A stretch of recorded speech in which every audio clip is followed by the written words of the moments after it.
సంవత్సరాల తరబడి ఎన్ని మందులు వాడినా మీ మోకాల నొప్పులు తగ్గట్లేదా? ప్రాణ పెయిన్ క్లినిక్ లో అత్యాధునిక చికిత్స. ప్రస్తుతం మనతో పాటు ఉన్నారు ఉండి ఎమ్మెల్యే రఘురామకృష్ణరాజు గారు. ఇంత ముందంతా మనం ఎంపీ అని పిలిచేవాళ్ళం, నరసాపురం ఎంపీ అని. ఇప్పుడు మాత్రం ఉండి ఎమ్మెల్యే అని పిలవాలి, ఎందుకంటే ఇప్పుడు ఆయన కూటమి నుంచి ఎమ్మెల్యేగా గెలుపొందారు కాబట్టి. ఒక్కసారి ఆయనతో మాట్లాడదాం. సార్ నమస్తే అండి. నమస్తే నిరుపమ గారు. నో అధ్యక్ష నమస్తే. ఎద్దులేని అధ్యక్షాలు ఇవన్నీ అప్పుడే ఇచ్చేది కూడా ఏమో బయట వినిపిస్తోంది అధ్యక్షుడు, ఇంకేముంది స్పీకర్ అయిపోతున్నారు రఘురామకృష్ణరాజు గారు అని. అవునా కాదా? బ్రదర్ అనుకోవడం తప్ప అభిమానం తనడమేనా మేమందరం? అంతే అంతే అంతే, అందులో నిజం లేదు. ఏమో బయట అయితే మీరు స్పీకర్ అనే వినిపిస్తోంది. మరి అదే ప్రజల నమ్మకం తప్పితే అందులో నిజం లేదు. సరే అయితే మరి మంత్రా లేకపోతే అందరూ అంటున్నట్టే అందరూ తెలియదు. ఎమ్మెల్యే అయిన ప్రతి వాడు మంత్రి అవ్వాలనే కోరుకుంటాడు. అలాగే అందరిలో నేను ఒకన్నా తప్ప అంతకు మించి లేదు. ఓకే, కాకపోతే మంత్రి అవ్వాలని ప్రతి ఎమ్మెల్యే అనుకుంటాడు, కానీ ప్రజలు ఎక్కువగా అనుకోరు. పలానా వాడు మంత్రి అయితే బాగుంటుందో లేకపోతే ఏదో ఇంకోటైతే బాగుంటుందనో. నా విషయంలో ప్రజలు కొంచెం ఎక్కువగా డెఫినెట్ గా మంచి మనసుతో స్పందిస్తున్నారు. సో కానీ ప్రజల మనసుల కన్నా ముఖ్యమంత్రి మనసు గెలుచుకోవాలి కదా. గెలుచుకున్నారు కాబట్టి లేట్ గా అయినా సీటు కొట్టారుగా. ఇప్పటి వరకు పార్లమెంట్ లో అడుగు పెట్టారు, ఇక నుంచి కొత్తగా అసెంబ్లీలోకి అడుగు పెట్టబోతున్నారు. ఎలా ఉంది ఈ ఫీలింగ్ మీకు? ఫీలింగ్ అంటే ప్రస్తుతానికి అయితే అసెంబ్లీలోకి అడుగు పెడుతున్నందుకు పెద్ద ఎక్సైట్మెంట్ అయితే ఏమీ లేదు. ఎందుకని? ఎందుకంటే కొత్తగా చట్టసభల్లోకి అడుగు పెడితే ఎక్సైట్మెంట్ ఉంటుందేమో. నాకు ఎక్సైట్మెంట్ ఆల్రెడీ అయింది కాబట్టి. అంటే అసెంబ్లీలో కొత్త కదా. అసెంబ్లీ నుంచి పార్లమెంట్ కి వెళ్తే ఎక్సైట్మెంట్ ఉండొచ్చు, కానీ డైరెక్ట్ గా పైకి వెళ్ళి పైనుంచి కిందకి వస్తే పెద్ద ఎక్సైట్మెంట్. పార్టీ ఇంత గ్రాండ్ విక్టరీని కాదు చెప్పాలంటే సునామీని, నిజంగా సునామీలో అందరూ కొట్టుకుపోయినటువంటి పరిస్థితి. ఎలా అనిపిస్తుంది మీకు? చాలా చాలా చాలా సంతోషంగా ఉంది. ఎందుకంటే ఇది నా 4 సంవత్సరాల కళ సాకారం అయింది. అందుకని ఐఎమ్ డెఫినెట్ గా వెరీ మచ్ థ్రిల్డ్. చాలా చాలా చాలా సంతోషంగా అనిపించింది. ఈ విక్టరీలో మీరు కూడా భాగస్వామి. అవునన్నా కాదన్నా అది నిజం. లాస్ట్ టైము వైసీపీలో ఉన్నారు, అప్పుడు కూడా విక్టరీ 151 సీట్లతో. మళ్ళీ ఇప్పుడు టీడీపీలోకి వచ్చారు, ఇప్పుడు మరో భారీ విజయం 164 సీట్లతో. రఘురామకృష్ణరాజు గారు ఎక్కడుంటే అక్కడ ఏదో ఒకటి సెన్సేషన్ క్రియేట్ అవుతూ ఉండాలా? అవుతుందా? మరి ఈ 2 ఉదాహరణలు చూస్తే అది నిజమేనా అనుకోవాలి. 2014లో కూడా నేను వైఎస్ఆర్ కాంగ్రెస్ పార్టీ నుంచి జగన్తో గొడవపడి బయటకు వచ్చా. అప్పుడు కూడా ఆ పార్టీ పోయింది. ఇప్పుడు మరోసారి గొడవపడి వచ్చినందుకే పోయిందంటారా? అని నేను అంటలా, అనుకోకుండా అలా జరుగుతున్నాయి. యాదృచ్ఛికాలే, అదే ఇవన్నీ యాదృచ్ఛికాలే. 3 సార్లు యాదృచ్ఛికాలే, కానీ ఏదో నా టైం బాగున్నట్టుంది, అలా జరిగింది. చెప్పండి, ఇప్పుడు కక్ష సాధింపు రాజకీయాలు మరి చెయ్యము అని చెప్పేసి పవన్ గారు అంటున్నారు. చంద్రబాబు గారు కూడా ఆ దిశగా ఏమీ మాట్లాడలేదు. అలాంటిది ఏమన్నా ఉంటుందా? ఎందుకంటే చాలా మీరు ఇబ్బంది పడ్డారు ఆ ప్రభుత్వంలో, చాలా రకాలుగా ఆ పార్టీలోనే ఉండి ఆ పార్టీ ఎంపీగానే ఉన్నా కూడా అనేక రకాల ఇబ్బందులకు గురయ్యారు మీరు. ఇప్పుడు అలాంటిది ఏమన్నా తీర్చుకోబోతున్నారా? పగ ప్రతీకారాలు లాంటివి ఏమన్నా? వాళ్ళు చట్టానికి వ్యతిరేకంగా నన్ను గట్టిగా కొట్టారని చెప్పి నేను పగ ప్రతీకారం అని చెప్పి వాళ్ళని నేను ఎలాగా కొట్టిస్తాను? అది కరెక్ట్ కాదు. వాళ్ళు తప్పు చేశారని చెప్పి నేను బాధపడి ఆ తప్పే నేను ఎందుకు చేస్తా? కానీ వాళ్ళు తప్పు చేశారు కాబట్టి ఆ తప్పుకి చట్ట ప్రకారం ఏ శిక్ష ఉందో ఆ శిక్ష విధించే వరకు విశ్రమించాం. వాళ్ళకి ఆ తప్పు చేసిన వాళ్ళకి ఆ శిక్ష పడేలాగా చేయకపోతే ప్రజలు డెఫినెట్ గా నన్ను క్షమించరు. నువ్వేంటారు ఏదో పెద్ద పోటీగాడు అనుకుంటే, నిన్ను కొట్టిన వాళ్ళు కూడా, నిన్ను కొట్టిన పోలీసులను కూడా నువ్వేం చేయలేకపోయావంటే అది నాకు చిన్నతనం, నన్ను నమ్మిన ప్రజలకు చిన్నతనం. సో వాళ్ళైతే వదిలేదు లేదు. చట్ట ప్రకారం ఒక డైలాగ్స్ కూడా వినపడుతున్నాయండి రఘురామకృష్ణరాజు గారు ఎమ్మెల్యే గారు. ఏమని వినపడుతున్నాయో తెలుసా? సమరసింహారెడ్డి లాగా ప్రతీకారం తీర్చుకుంటారా, సీమశాస్త్రి గారు లాగా సైలెంట్ అవుతారా అని. మళ్ళీ ఇక్కడ కూడా ఈ రెడ్లు శాస్త్రులు కూడా ఎందుకు, కానీ రఘురామరాజు లాగానే నేను చేయవలసింది చేస్తా. ఓకే, అదే చట్ట ప్రకారం ఏదైనా కూడా బ్రాకెట్ లో చట్ట ప్రకారం. బ్రాకెట్ లో నా చట్ట ప్రకారం అయితే అవసరమైతే వాడతారు, లేకపోతే లేదు. లేదు బ్రాకెట్ ఉంటుంది. అంటే ప్రతిదానికి చెప్పక్కర్ లేకుండా బ్రాకెట్ లో పెట్టేసుకోమని. రైట్. ఎప్పుడు ప్రమాణ స్వీకారం ప్రభుత్వాన్ని? 9 అని పేపర్ లో చదివా. మాకైతే అఫీషియల్ గా కమ్యూనికేషన్ లేదు.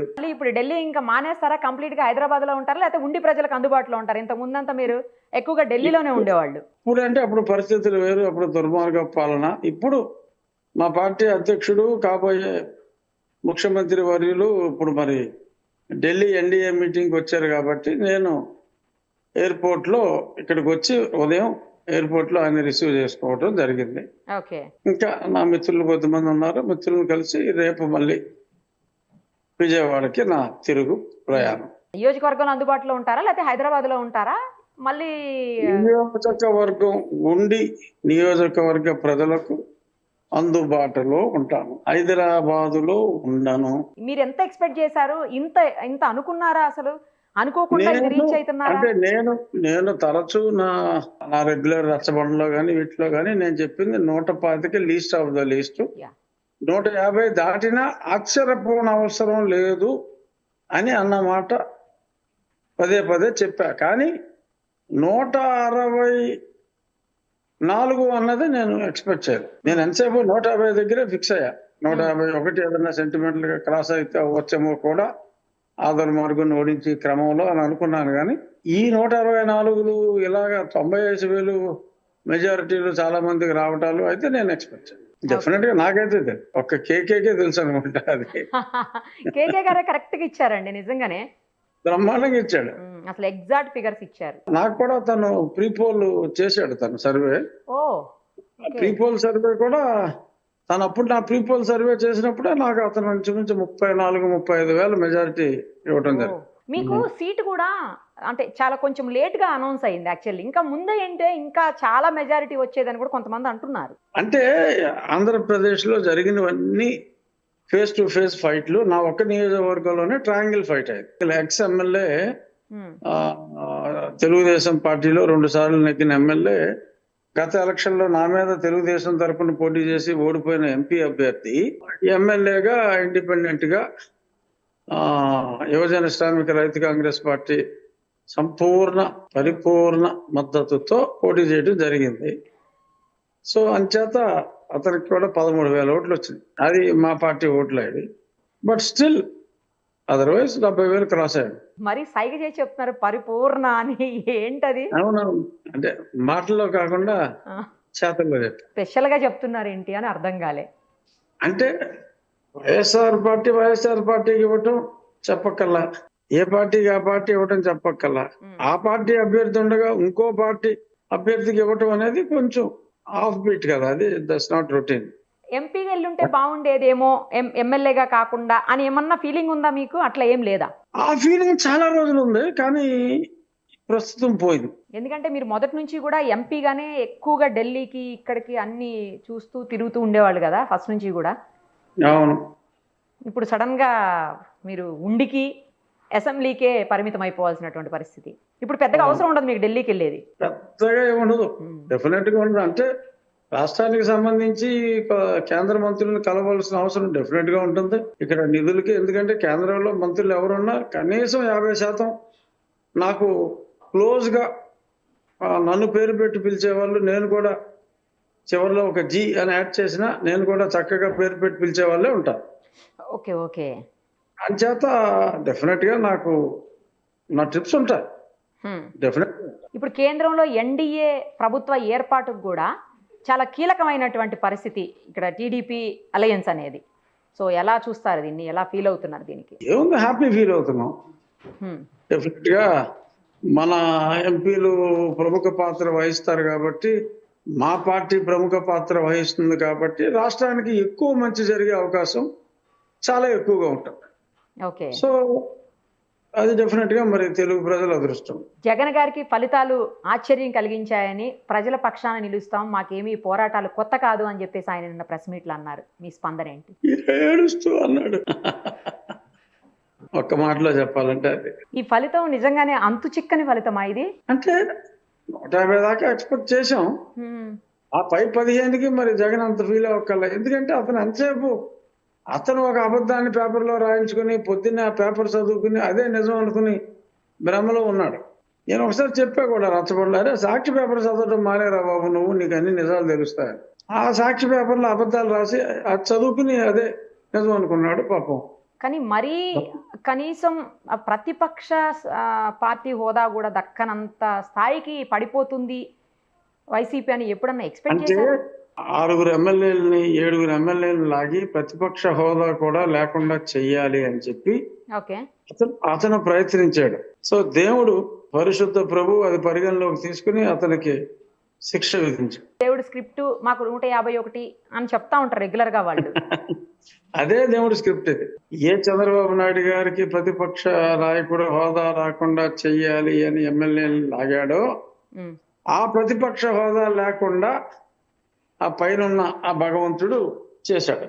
వై నాట్ అది జరిగింది. 175 అనేవాళ్ళు ఎప్పుడు వాళ్ళు. అదే అదొక ఊత పదంలాగా అయిపోయింది.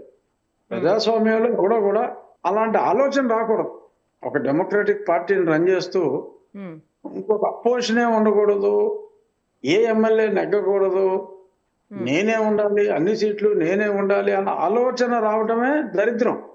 ఉమ్, ఆ ఆలోచనని పదే పదే వల్లివేయటం ఇంకా దరిద్రం. ఉన్న మనసులో ఉంచుకోవాలి కానీ ఆ వచ్చిన వెధవ ఆలోచనని అన్నిసార్లు వల్లివేయటం అనేది ఇంకా దరిద్రాతి దరిద్రం. అందుకనే ప్రజలు ఆగ్రహించారు, మమ్మల్ని అనుగ్రహించారు. సీట్లు తగ్గినా కూడా పర్సంటేజ్, ఓట్ల పర్సంటేజ్ అయితే బాగానే వచ్చింది అన్నట్లు కొంతమంది కామెంట్ చేస్తున్నారు. ఇప్పుడు అన్నీ సులకానందం అంటారు, నా దగ్గర ఉందని. ఈ ఆల్మోస్ట్ ద డిఫరెన్స్ ఈస్ 30%. 62% నాకు వచ్చింది, 32% వాళ్ళకి వచ్చింది. అలాగే 30% డిఫరెన్స్ లో కనీసం ఒక 30 పైగా స్థానాలు ఉన్నాయి. ఉమ్, ఈ 175లో 30% gap between YSRCP and Telugu Desam or allied party um, కనీసం 30 స్థానాల పైన ఉన్నాయి. ఉమ్, 30% డిఫరెన్స్. సో అయినా ఇంకా లేదో తక్కువ శాతం ఉంది, అది ఇది అన్నట్టు దాని కారణం అనిపించింది. జనరల్ గా అదే పార్టీలో ఉండి అదే పార్టీని 3-4 ఏళ్ల పాటు విమర్శిస్తూ ప్రెస్ మీట్లు పెడుతూ రచ్చబండలు పెడుతూ రకరకాలుగా అటాక్ చేసింది మీ ఒక్కళ్ళేనేమో మేబీ. ఇప్పుడు ఇక అవన్నీ క్లోజ్, ఏం లేవు. ఇప్పుడు ఓడిపోయిన వాళ్ళందరూ అటాక్ చేస్తున్నారు పాపం మా పార్టీని. ఏం చేస్తున్నారు? నేను అప్పుడే సరిదిద్దుకోవాలని చెప్పా, ఆ, అప్పుడు వాళ్ళందరూ నన్ను తిట్టారు. ఉమ్, ఇప్పుడు వాళ్ళందరూ జగన్ మమ్మల్ని చాలా అవమానించేవాడు, ఓఎస్డి దగ్గరే ఓఎస్డి కూడా మమ్మల్ని కూర్చోమనేవాడు కాదు, నుంచోబెట్టేవాడు ఉమ్, అని ఇప్పుడు ఎమ్మెల్యేలు, ఓడిపోయిన ఎమ్మెల్యేలు మాట్లాడతారు. మరి వీళ్ళే ఆ మాట అప్పుడే చెప్పుంటే, నేను మాట్లాడినప్పుడే చెప్పుంటే ఉమ్, ఇంత దుర్గతి, ఇంత ఏడవలసిన పరిస్థితి ఉండేది కాదు. నేను ఎప్పుడో 4 ఏళ్ల క్రితం చెప్పిన మాట అప్పుడు ఓడిపోయిన ఎమ్మెల్యేలు ఒక్కొక్కరుగా చెప్తున్నారు. గతంలో లాగా కాకుండా మీరందరూ ప్రజలకు అందుబాటులో ఉంటారని అనుకోవచ్చా? 100%? గతంలో నేను ప్రజలకు ఎందుకు అందుబాటులో లేనని మీరు అనుకుంటున్నారు? మీరు కాదు, ప్రభుత్వంలో ఉన్న అందరూ అంటున్నాను. అదే, అది 100%. అందరూ కూడా, మంత్రులందరూ కూడా అందుబాటులో ఉంటారు, ముఖ్యమంత్రి గారు కూడా అందుబాటులో ఉంటారు. ప్రతిరోజు సెక్రటేరియట్కి వెళ్ళి ముఖ్యమంత్రి మా చంద్రబాబు నాయుడు గారు, ఉమ్, ఏ రోజు అసెంబ్లీ సెక్రటేరియట్కి వెళ్ళిన ముఖ్యమంత్రి జగన్మోహన్ రెడ్డి. ఉమ్, దట్ ఈస్ ద డిఫరెన్స్. ఎమ్మెల్యేల కంటూ స్పెసిఫిక్ టైం స్లాట్స్ ఉంటాయి. ఏ ఎమ్మెల్యే కూడా మమ్మల్ని బాబు గారు కలవలేదు అన్న మాట నేను ఎప్పుడు వినలా. ప్రజాప్రతినిధులను కలవని వాడు నాయకుడు ఎందుకు అవుతాడు? ఇదే నేను ఎన్నోసార్లు చెప్పాను. సో అతను క్యారగట్టిగా అతను he thought is beyond God. So జనాలు ఆ అక్షరాన్ని తిరిగేశారు, ఆ ట్రీట్మెంట్ ఇచ్చారు. జగన్ గారు అసలు అసెంబ్లీలోకి అడుగు పెట్టరు అని కొంతమంది అంటా ఉన్నారు. మీరేం సమాధానం చెప్తారు? అలాంటివి జరిగితే మీరేమంటారు? అసలు ఆ కొంతమందిలో ఫస్ట్ ఫెలో నేనే. అతను అడుగు పెట్టడు. ఎందుకు అంత కన్ఫామ్ గా చెప్తున్నారు? తట్టుకోలేడు, అతని స్వభావానికి తట్టుకోలేడు. అతను బేసిక్ గా ఉడుగుమోతాడు, తట్టుకోలేడు. సుమన్ టీవీలో మీ పర్సనల్ అండ్ బిజినెస్ ప్రమోషన్స్ కోసం కింది నెంబర్కి కాంటాక్ట్ చేయండి.